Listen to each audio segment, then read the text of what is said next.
દસમો છે અવતાર એ માડી મારો કરજે તું બપાલ એ માડી મારો કરજે તું બપાલ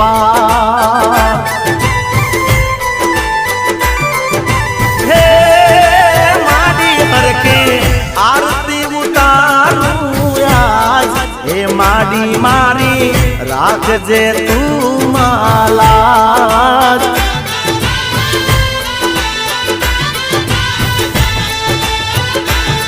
ઓ દીવારે